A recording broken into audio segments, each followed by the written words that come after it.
right? More than my family. Yeah. Yeah. Our condolences. All right. So it was quite ironic. We were just doing a little chit chat before we started about different professions and jobs and family livelihoods and all those sorts of things. But what happens when the job stops? Right? What happens if you are the manufacturer of wagon wheels, and all of a sudden no one's buying wagon wheels anymore because they've all got their shiny new cars? Make car wheels.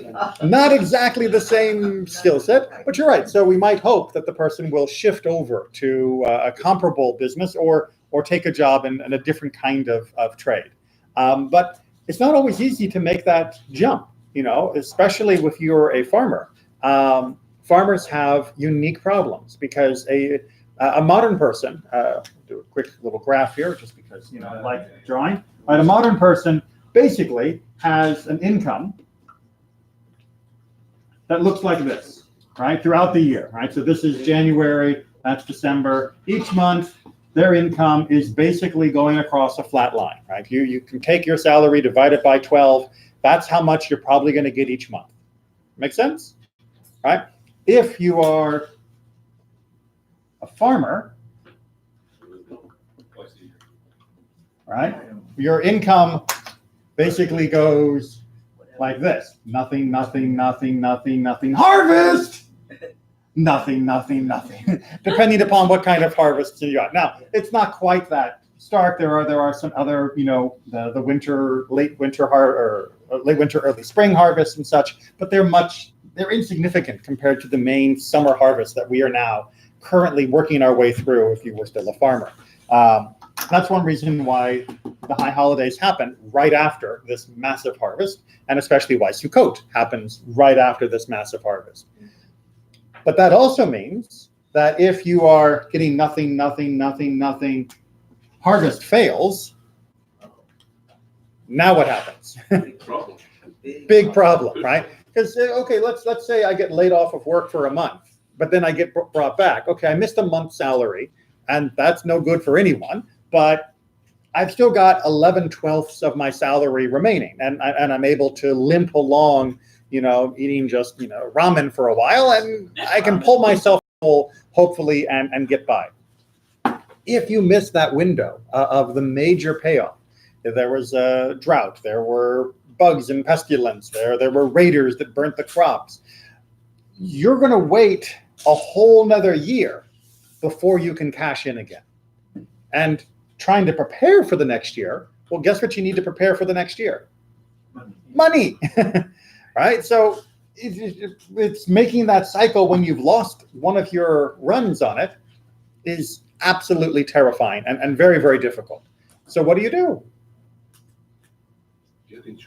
Get insurance. Okay. So insurance is one way to do it, but insurance is relatively new as far as history goes. You either sell part of the land.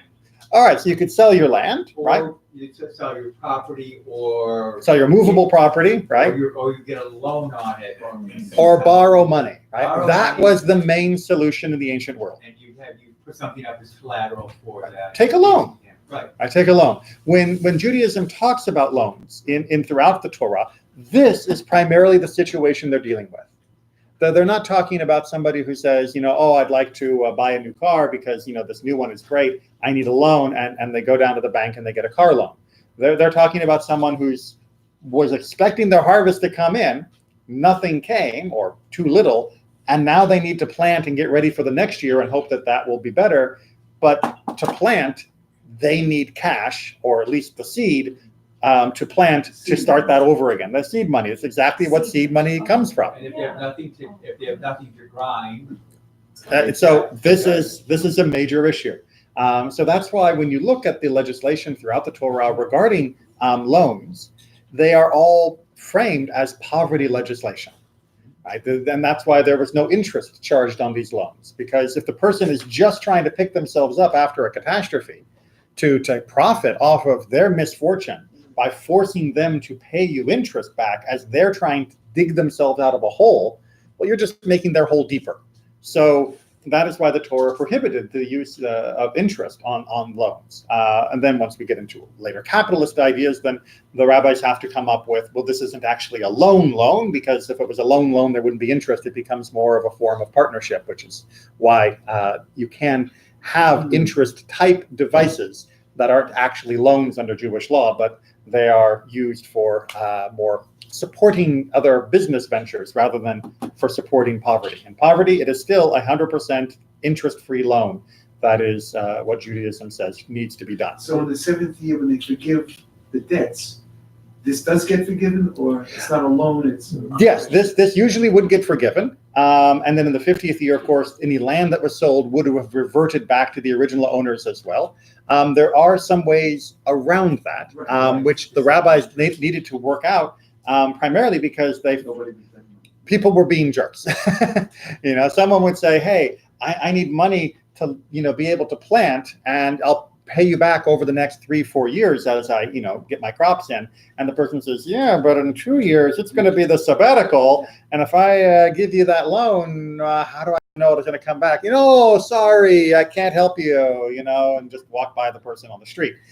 So the rabbis did eventually work out an instrument that would allow for the continuation of a loan under special circumstances, because, and this is going to be the focus of our look in the Torah and then our commentaries, because trying to work out how you handle not just the money of this, but the impact to society from this is enormous. Because what happens to one farmer happens to more than one farmer. And the impact on how that relationship between them and their neighbors and the rest of the community gets changed between the good times and the bad times becomes very significant, because you know what? This isn't my job. This is my life. I live here, and so do you guys. And we're going to keep living here, and so will our kids and our grandkids. How do we make this work where people can continue to survive and we can continue to be a community? So that's sort of our general framework. Everyone on board? Okay, then the train will be leaving on page 1129. We're in chapter 24.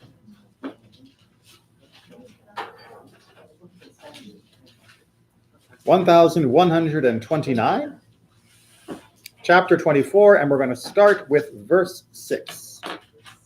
Yeah, there's a whole bunch of amazing things in this particular area of the Torah, lots of different mitzvot. We're just going to focus on a few clusters, but if you have a few questions, we can handle a couple of the tangents of today's topic as well. All right, everyone found where we are? 1129. Top of the page, chapter 24 of Devarim, verse 6. Okay, would you mind? One more time. I want to say I'm going to be talking about pawning things, like in a pawn shop. That's the word that's coming up. A hand mill or an upper millstone shall not be taken in pawn, for that would be taking someone's life in pawn. All right, so everybody here grinds your own wheat, right? Right. No, of course you do. Because what else are you going to do, right? So the issue here is that in the old days, you would have a hand mill, which would be a stone disc with another stone disc on top, and there'd be like a hole through it and a little handle, and you would spin that round and round, and you'd put the grains of wheat in between that, and the two wheels of stone would mash together, and that would grind up your wheat into flour, which you would then use to bake. And you would do that daily, right? That was just what you did when you were trying to get your food ready. Or if you had something larger that was being pushed by an animal or by a larger, rather than a hand mill, but the kind of thing you could actually move, you would have, again, an upper stone. The bottom one was usually fixed. That was usually the heavier one. The top stone was the portable one, if you will. And that's what's being discussed here, is that if you have to take a pledge for a loan, right? If you're taking a surety, if you're taking collateral, lots of kind of similar English words for this, then you're not allowed to take this. Right? You can take other things for collateral. We're going to talk more about that. But you're not allowed to take the upper stone, because if you take that off, the mill doesn't work anymore. And if the mill doesn't work anymore, how are they going to make bread? Right? Well, that would be like taking the sewing machine from a tailor. The tailor needed a loan, Right. but his sewing machine, You take your sewing machine as collateral. It's even worse. Tools of the Right? trade. It's even worse than taking the tools of the trade. It'd be more like someone came and took your stove as collateral, or took your refrigerator as collateral, right? Or your remote. Yeah, So this is not. I don't eat TV. Right? So this is not part of their business necessarily. it's No, personal this stuff. would have been in every home. Oh. This would have been in every home, not just in the baker's home, or the miller's home, right? This would have been in every home. Most people would have ground their own flour on average, because if you take it to the miller, then he's going to take a cut out of whatever he mills for you. And most people were subsistence farmers. It also doesn't last as long. Once it's Once it's been ground, the shelf life. exactly because of the modern, preservatives, or not just preservatives, but the way we store food. Right. Our flour can last for years. Their flour not so easily. They didn't have Tupperware, so they would usually store it as the grain and then grind it as needed. And again, you don't want to go to the miller because everybody knows the millers are crooked. That was throughout. We have in recorded history the claim that millers always took more than they should. They were always considered to be, no good, thieves, shady, exactly. Oh. Well, you take a sack of your finest wheat, you take it to the miller, he gives you back a small sack of flour, and you look at that and go, I'm sure I had more wheat than that. Are you sure that's the amount that you took the right? So this has been a common complaint around the world. Of once people had millers that were doing this job in the giant windmills or water mills or other types of mills. That's why they always wanted to hang around. I mean, hang around and watch it be milled. Yeah, it wasn't just to make conversation. It was keeping an eye on it. Keeping an eye. So yes, that's what we're talking about here. And again, because this would be the equivalent of taking away your means of making food. It'd almost be in the modern world like saying, take someone's food as their collateral. Right? You can't take my food as collateral. I need that to live. So that's what the imagery is being is focused on here. Okay, onward. If a man is found to have kidnapped a fellow Israelite, enslaving him or selling him, that kidnapper shall die. Thus you will sweep out evil from the midst. Okay, so kidnapping obviously was a huge crime, but kidnapping wasn't just a case of holding someone for ransom. In most of the ancient world, kidnapping was a form of enslavement. You take somebody and you put them to work. Who was going to be able to pay you for their return? Right? Unless they were the king or something, in which case, good luck. But if you kidnap another person and then put them to work somewhere far from their original home, then you've got free labor. And as we know from the American experience, free labor can be really attractive to certain types of economies. Slave labor is a very enticing opportunity because I'm getting work without having any cost associated with it. So obviously the Torah was going to condemn this greatly for that kind of behavior. But just for a fellow Israelite. So the taking of slaves from warring enemies was unfortunately a common part of the ancient world.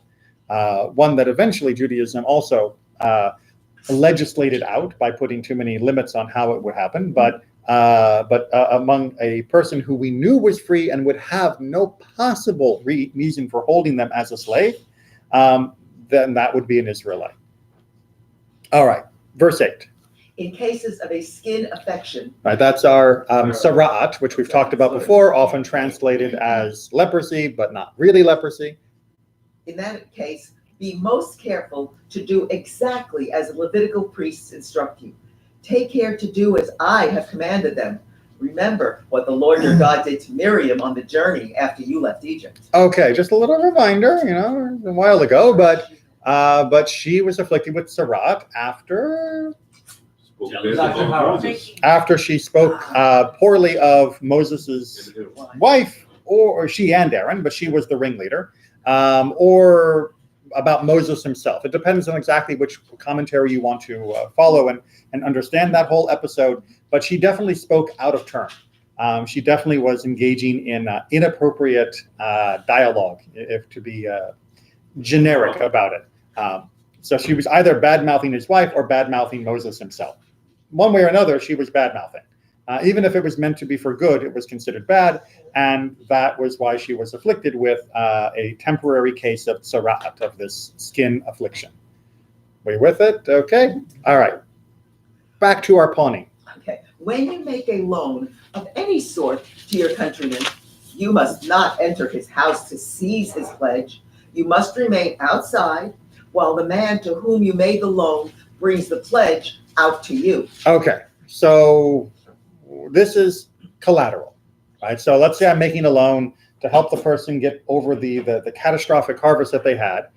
Well, I'm going to want something that is going to be held against their possible lack of repayment, right? It's just like in the modern world, having things put up for collateral is not an unusual thing. I mean, what do you think a mortgage is on a house, right? You tell the bank, if I don't pay you back, you can take my house. So that is what's being described here. In the modern world, we also have pawn shops that will do this sort of thing where you can say, here, I'm going to pawn my ring, I need money, and then once I've done whatever I need to, I'll be okay, and then I can come back and get the ring back by paying you whatever I owe you for the pawning of that ring. So that's all very well and good. Everyone understands that that's a normal part of doing a loan, is to have some sort of physical surety against the default of the loan. The problem here is, if I put up, let's say I say, oh, well, I promise I'll pay back the loan, and if I don't, you can have my very rare painted ceramic paint collection, or ceramic plate collection, right? My humble figurines, or whatever else I want to hold up as my collateral, and then I default on the loan. And so you show up at my house, and you default on the loan. I'm taking that, you barge into the house. And the Torah says, no, you don't.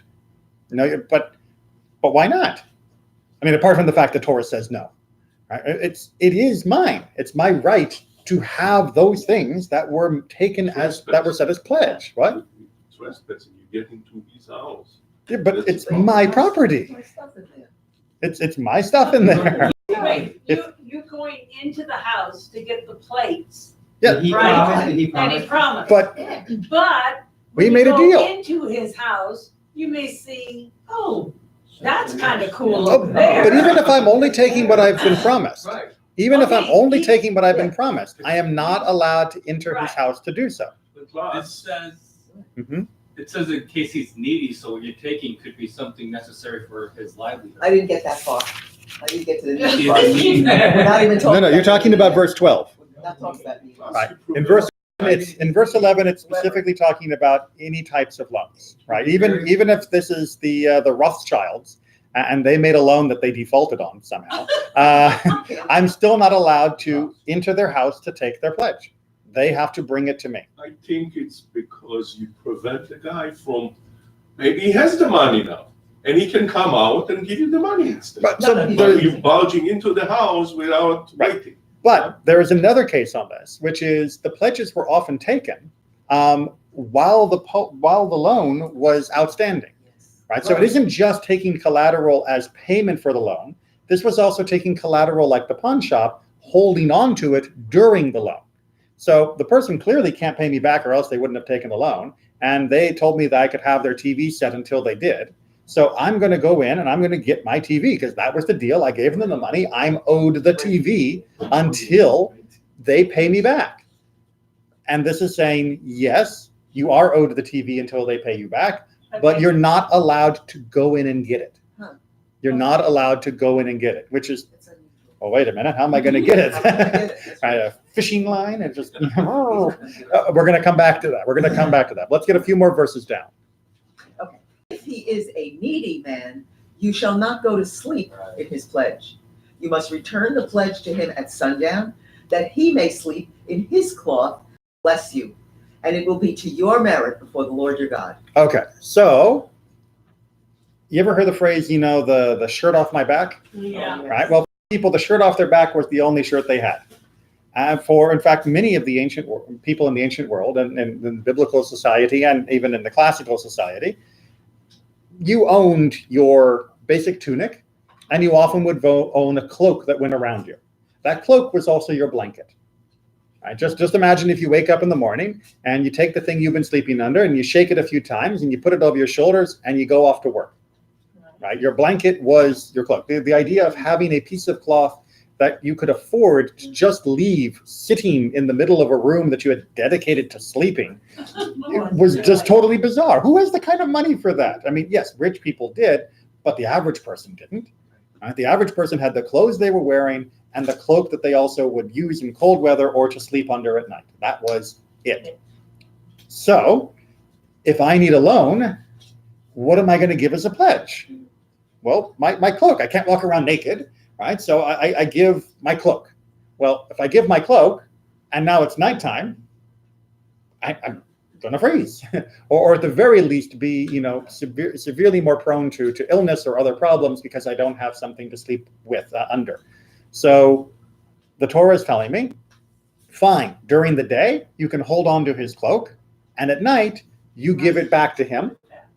And then the next morning, you'll get it again, and then you'll be able to hold on to it during the day. Now, this is not exactly what you would call ironclad possession of the pledge in order to secure the loan, but this was the best you could do for certain categories of poor people that you were trying to help with these loans to get them back on their feet.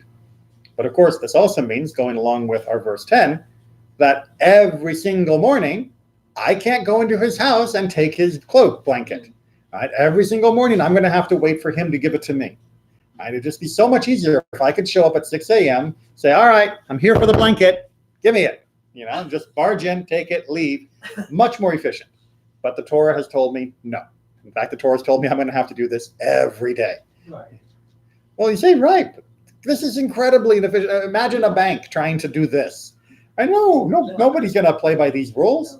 Right? The loan is there to make profit for the person giving the loan. That's why they gave the loan, is our modern conception of why people give loans. Right? Or because most people don't give loans unless, they're like loan sharks. Most institutions are doing loans, and they give loans for their profit. And doing something like this cuts into my profit. Why would I do it? Let alone the fact, like I said, that Jewish loans would have been zero interest anyway. But then why you would do it, we weren't here last week with Shotim, Deuteronomy 15, you shall open your hand to the poor and needy. Well, yeah. So there is this, that has to be balanced. There are going to be poor people. You have to help. Right. So what is the primary duty? Right. What is the primary goal? Is the primary goal to help the poor person, or is your primary goal to create a profit or easy life for yourself? And the Torah seems to be leaning in the direction of helping the poor, Right. as being not that it's at odds with making a profit, but if there is a conflict between the two, then the needs of your community come above the needs of your pocketbook. To a certain extent, you're not required, as I think we've talked about in this group before, but just always bears repeating, you're not required to impoverish yourself to help everyone, right? Torah never says sell all of your worldly goods, give it away to everyone, and go live as a beggar. But the Torah does say that you have an obligation to others, which we're going to go into more detail. But let's go ahead and just get a few more lines down before we turn to our commentaries. You shall not abuse a needy and destitute laborer, whether a fellow countryman or a stranger in one of the communities of your land. You must pay him his wages on the same day before the sun sets, for he is needy and urgently depends on it, else he will cry to the Lord against you, and you will incur guilt. All right, this will be considered a sin. And again, the rabbis expand not only for a day laborer, but for a week laborer or a month laborer or a season laborer. Whenever you are agreed to pay them, that is when you must pay them. Because, as we talked about before, the stability of income is a major issue for how you're going to get by. And if I'm expecting to get paid for my season's work or my day's work, and then I'm going to use that money to go buy food for me and my family, and you say, come back tomorrow, what are my family eating tonight? We could starve to death, literally, because people were on the subsistence level. And that's how credit in an economy is built up over time. Oh, the rich man, he's going to pay me at the end of the week. I need food for today. I need a place to stay. And when I get my money, I'll give you it. And if you know, he has a lot of money. He's promised to pay. Was it Rabbi Akiva's story on this? Of him working for like an entire year and then going away without wages. But it turned out the guy didn't have the wages at the time. He was honest and legit. But that's a whole really long and really fascinating story about all the different ways a person could not have liquid assets at a moment. But we're going to continue on saying that you're supposed to help them. Again, the best way to prevent somebody from crashing and needing a loan is to actually pay them on time. Right? If you pay your workers on time, then they're not going to hit this huge downturn where they're going to need a loan to tide them over until you decide to pay them their wages. they will be able to live off the wages that had already been negotiated. Question, comment? Okay. All right, onward. Oh, okay. Now we got just a couple more lines. Parents shall not be put to death for children, nor children be put to death for parents. A person shall be put to death only for his own crime. Okay, Wow. interesting sentence, Yeah. kind of out of nowhere. Really? Yes. Yeah, it's like, was this happening? I wouldn't have thought that would happen. Right, it's like, little Junior, your dad was a mass murderer, and therefore we're going to execute you as well. Okay, so first of all, there's the historical, and then there is how our tradition understands this. Historically, well, yes, not in our community so much, but historically in other communities, communal punishment was not uncommon, right? If you break the law, you and your family will be punished. And whether it was all the way up to capital punishment, or whether it meant to seize your family and turn them into slaves, or whether it meant to seize the family property, or fine the rest of your family, the idea of there being a corporate punishment, that a group of individuals would be punished for the sins of an individual, a group of people would be punished for the sins of an individual, was, and in some places in the world still is, a common form of handling legal issues. Cattle theft in certain African tribes. If you steal the cattle and we know someone from your family stole it. And We're gonna see therefore your something. family will. They're collective deals. Right, and this is very much how feuds begin between different families or different communities. It's not. There's actually a case right now. Mhm. It's a family that owns a big pharma company. Right. Right. Oh, you mean the Settler family? Yeah. Yeah. The Settler family, and that's what the prosecutor wants.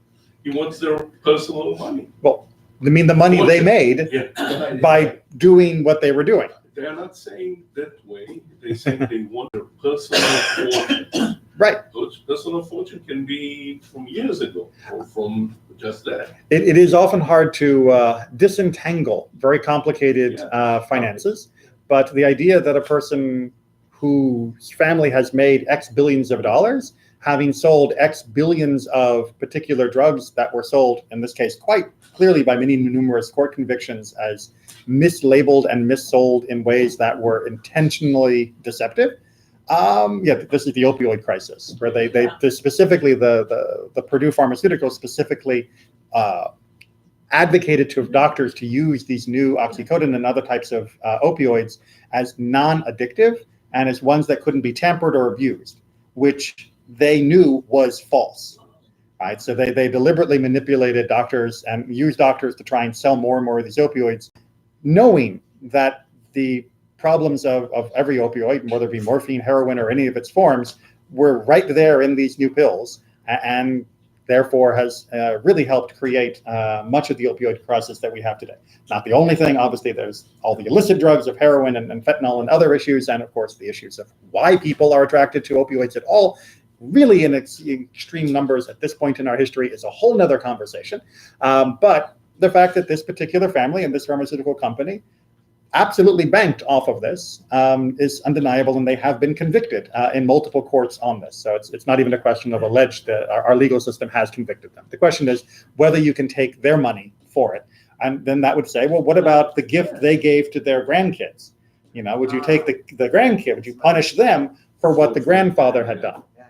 Right, that would become a question. Although the short answer to there is, well, yes, in the sense that if I steal a car and I give it to my daughter, Right. and they come and say, hey, you stole a car, my daughter doesn't get to keep it.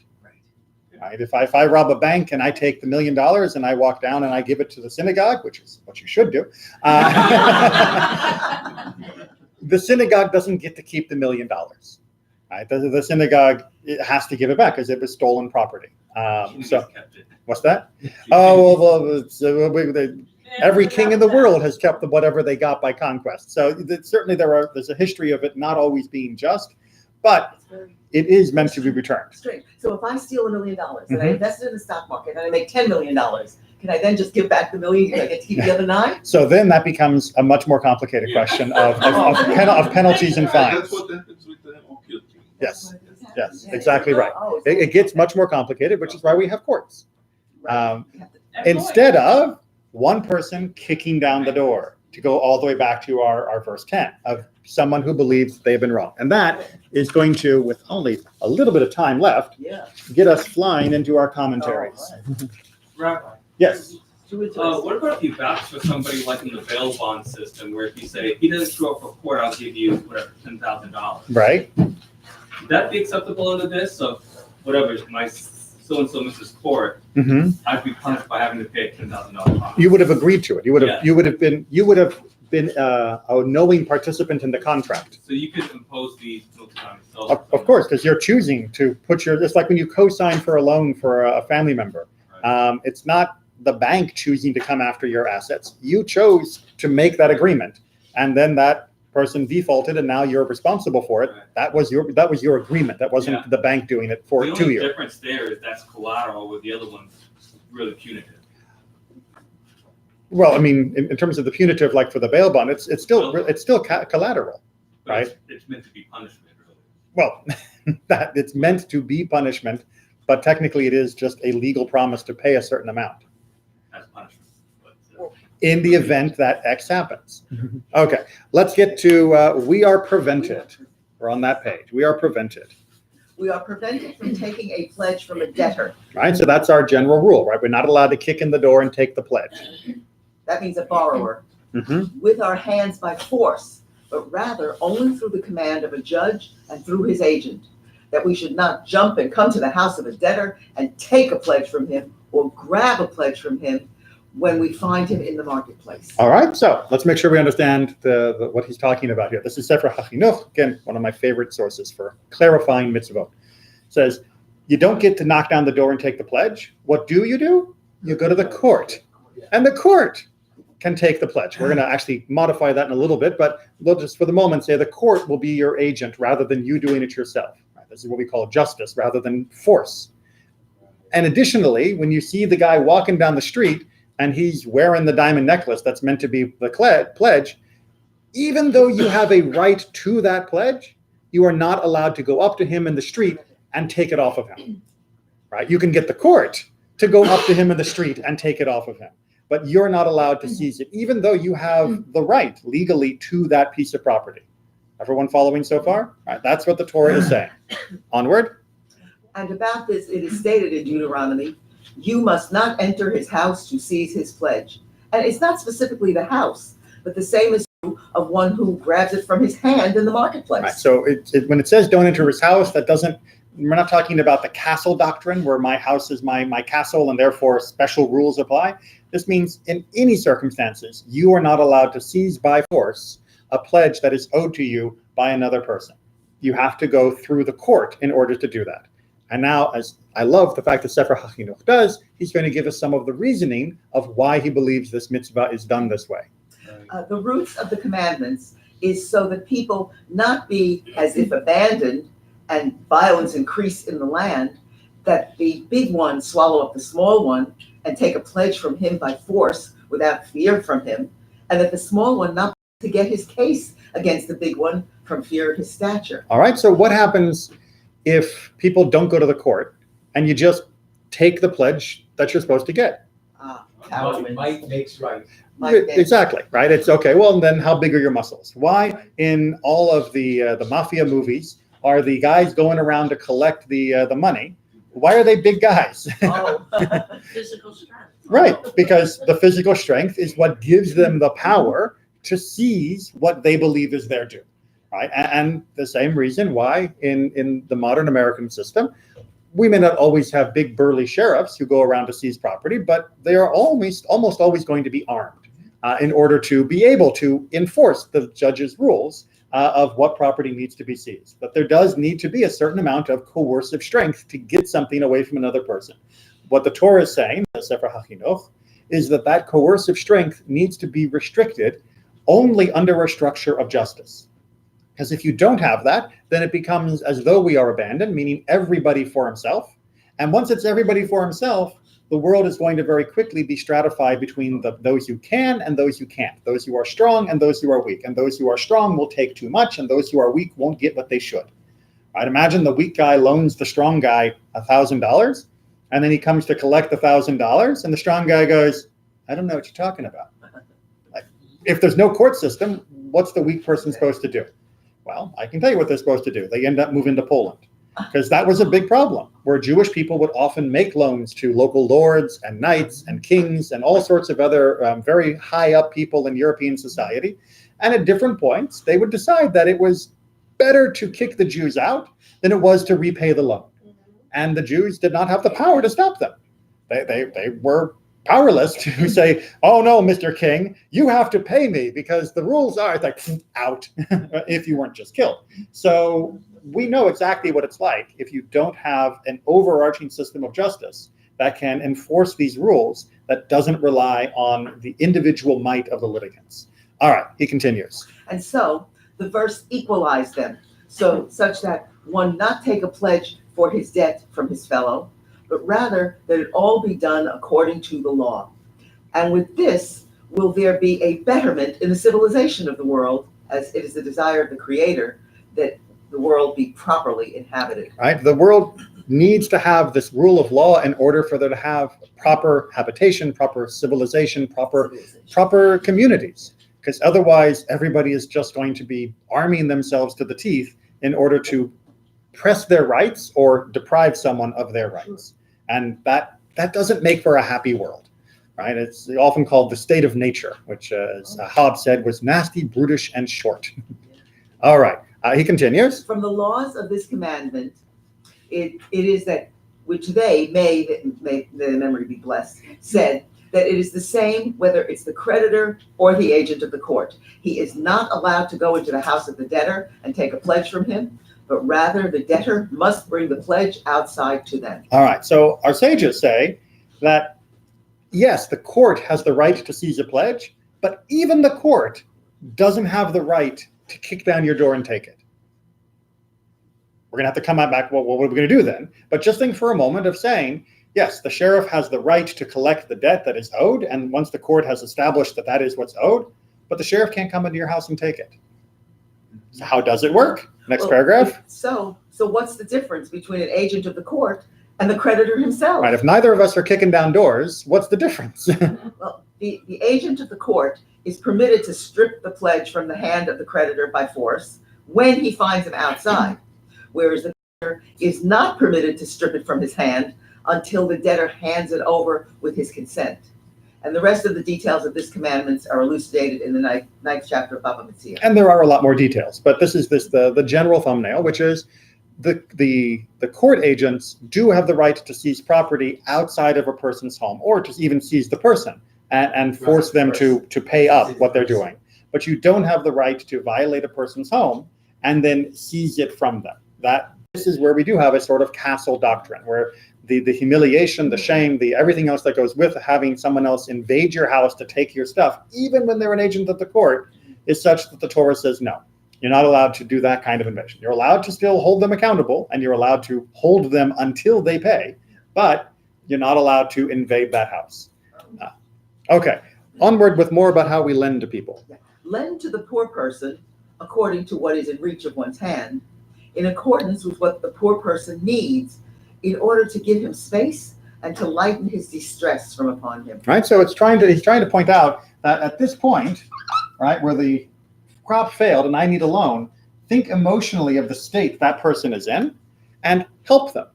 He's not saying help them because if you help the poor people with a loan, they will be able to be more productive members of society and the economy as a whole will benefit, although that is true. He's trying to say help them because imagine what it's like to be them.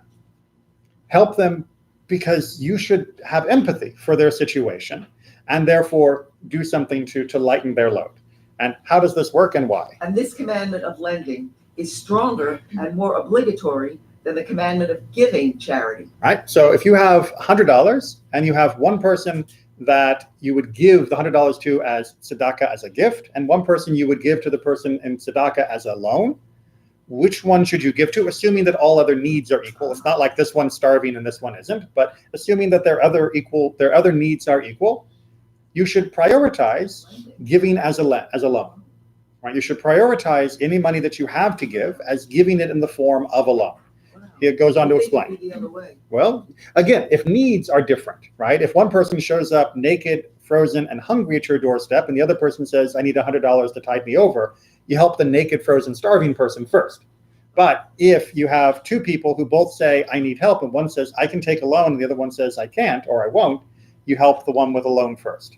As the duress and the darkness of one whose duress is already known and revealed among people, and he has already asked from them, it's not the same as the one who has not yet come to this embarrassment and is afraid to enter into it. All right, so think about the sensitivity that's being described here. Right. Once someone has become a beggar, they're already a beggar. Right? They have already lost that sense of dignity. They've already lost that sense of self-respect. They've already feel embarrassed by it. Doesn't mean you shouldn't beg when necessary, but it does mean once you've started begging, you've already taken a major step in that direction.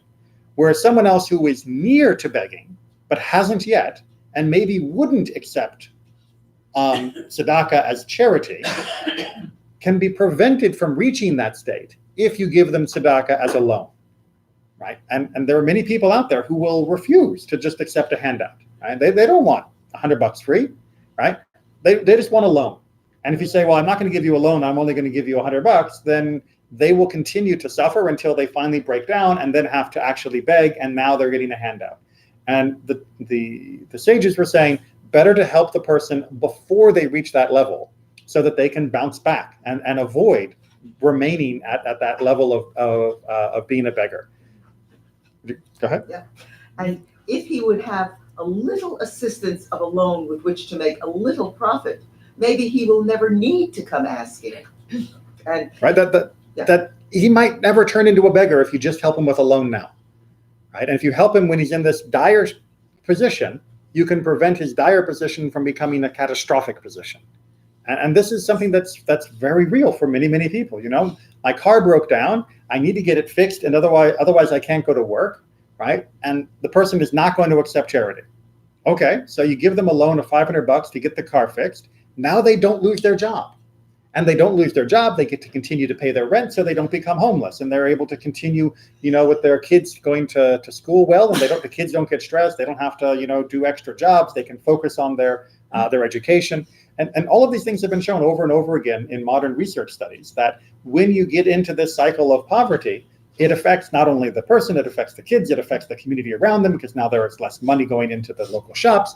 That if you just help that person get past that momentary crisis, most people are able to get back on their feet and carry on. Mm-hmm. But unfortunately, most people also won't ask for help because they're embarrassed to ask for help.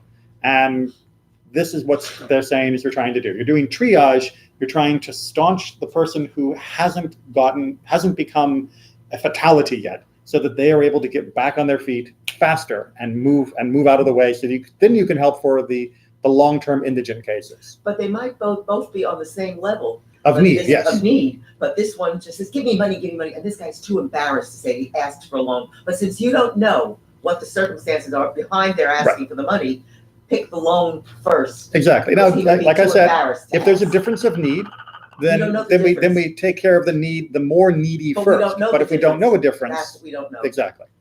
I mean, it has nothing to do with you loan the guy the money, when he gets it back to you, you can loan it again.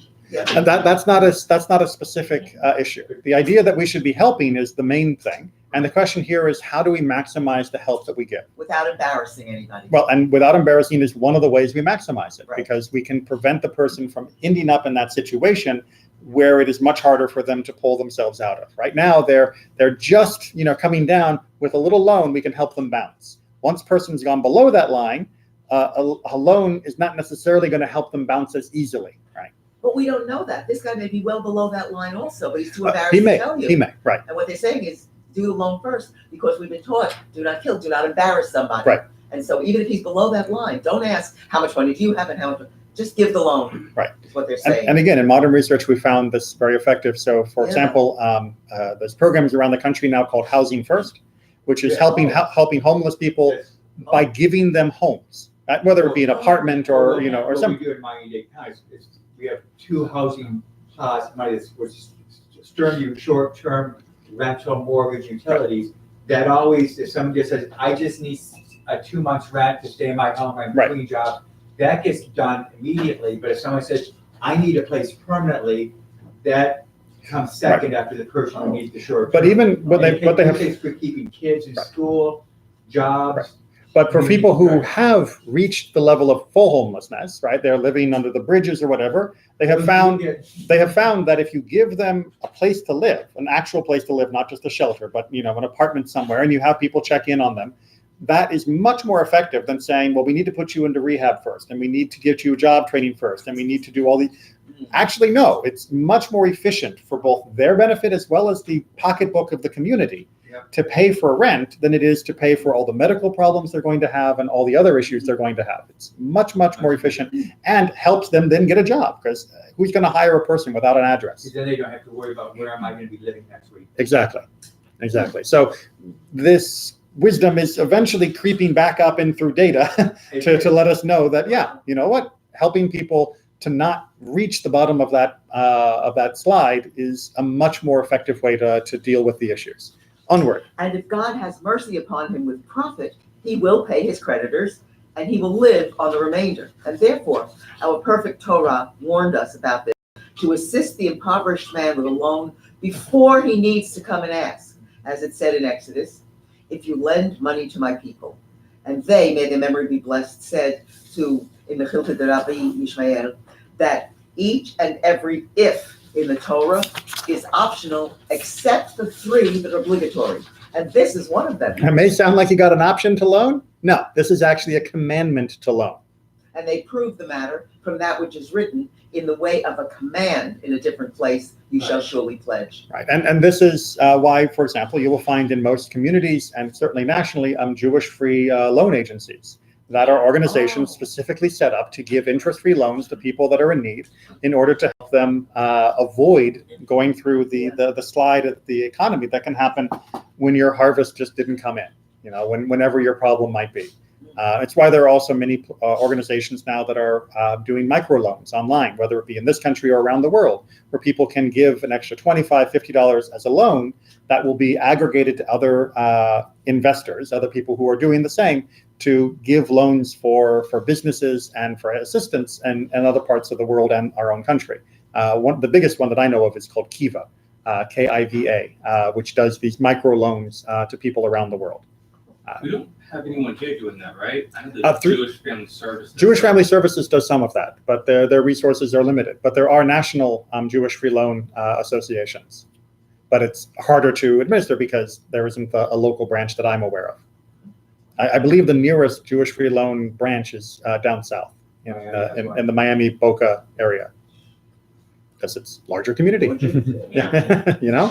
All right. Now, I didn't want us to forget, because it's just very insightful, this whole issue of don't put to death somebody for the problem of their relative, right? Because that seems so out of the place. And we get a lot of loans, but now I want to change gears and talk about this, because the relationships we have with each other and our family is often what can sometimes soften the economic hardship as well, remembering that we have an obligation to do tzedakah to our family first before we do tzedakah to strangers. If your sister comes and says, hey, I need money with my rent, and your stranger comes and says, hey, I need money for my rent, you give tzedakah to your sister first. Okay, so with that in mind, let's unpack how we don't put people to death for the crimes of someone else in their family. We have been commanded not to accept the testimony of some relatives about other relatives. What? Testimony? Testimony. Please explain.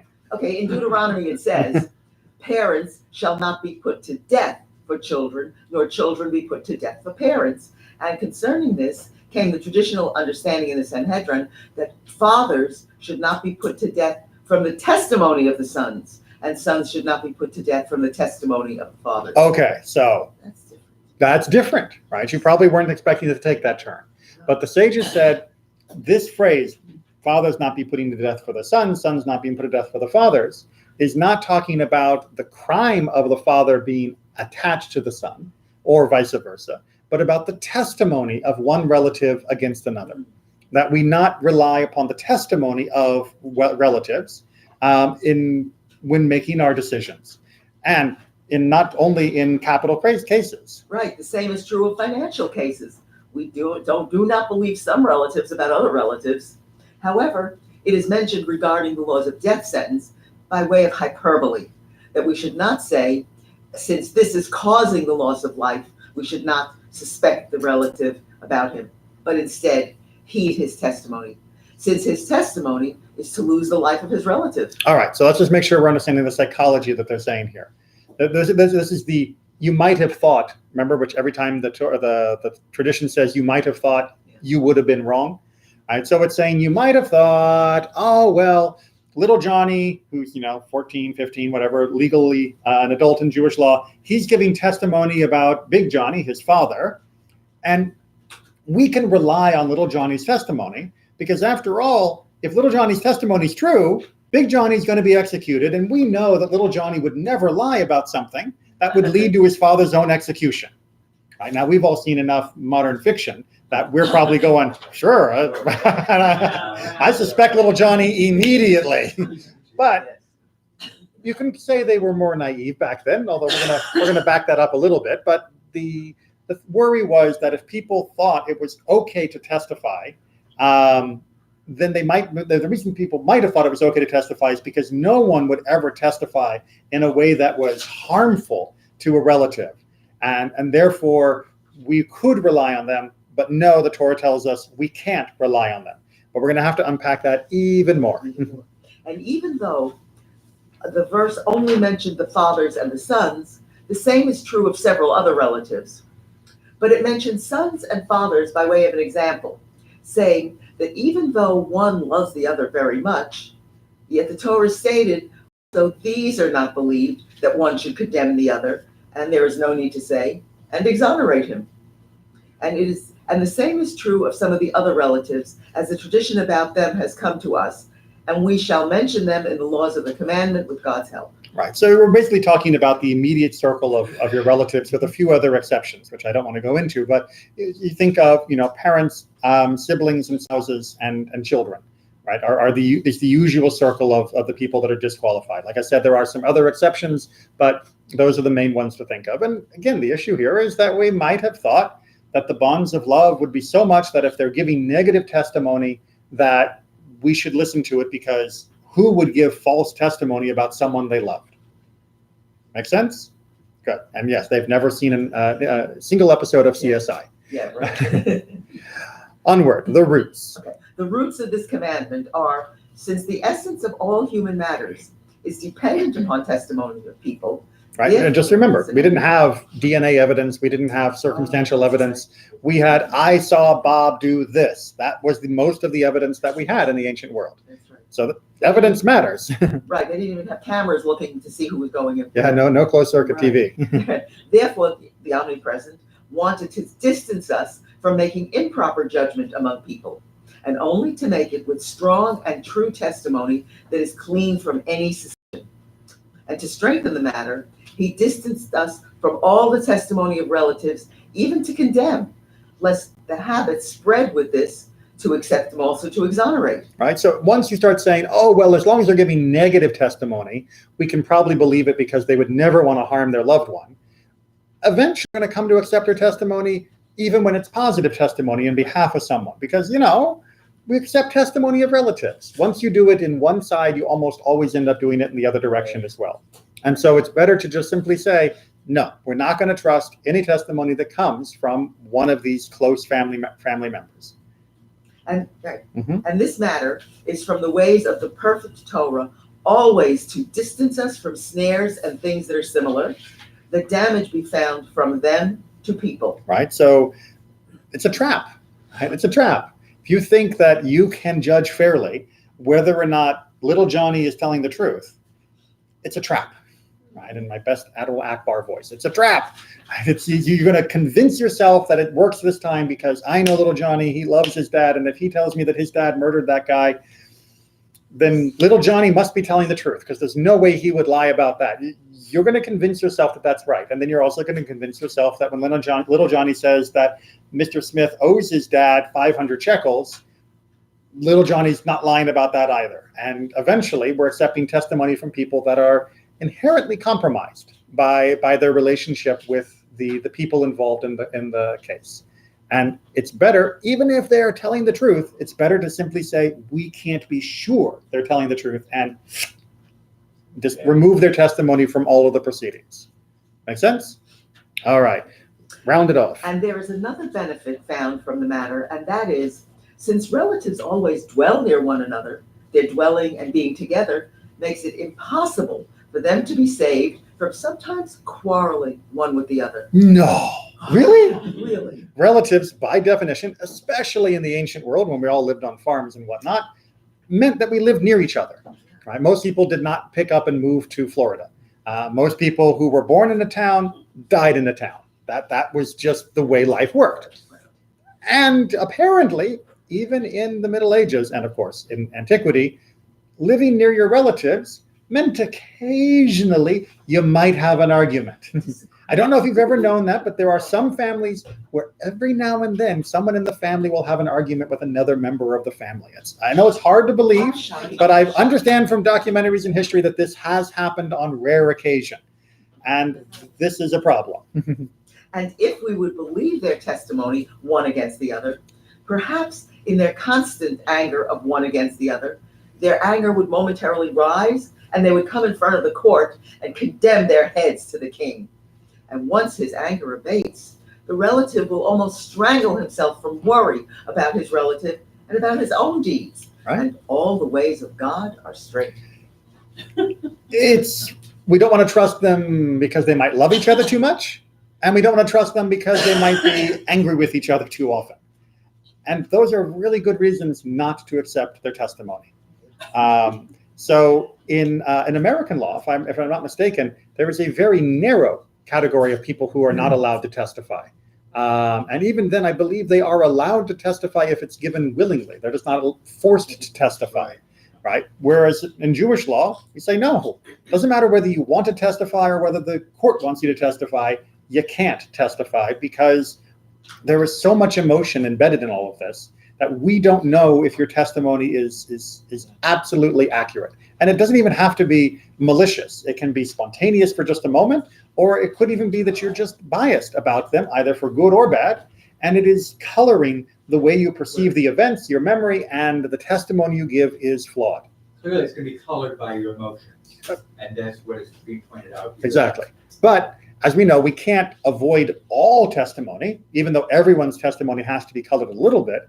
So we're only going to restrict this one category from giving testimony because we need the testimony of someone, or else it's impossible to do any sort of court and justice. Make sense? All right. Thank you all very much. Thank you. And keep studying. My dad's sister.